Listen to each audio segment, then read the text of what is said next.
mga employers po na nagpa-follow up din po ng mga sa vacancies nila. Kami naman po ay in constant communication with them. So lahat po ito, ang departamento po, of course po sa pangunguna ng aming kalihim, ang aming pong sekretary, Francis N. Tolentino, lahat po ay ginagawa namin po para makatugon po sa paghahanap ng trabaho ng ating mga manggagawang Pilipino.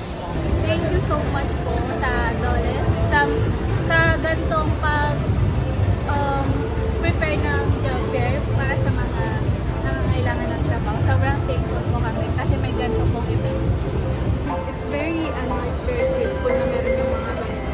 Lalo na sa mga parang kagaya namin or kagaya ng mga ibang na naghahanap pa lang ng work and then hindi sila makahanap sa mga and then parang opportunity kasi siya na makakuha ng mga ng mga ganito. Kasi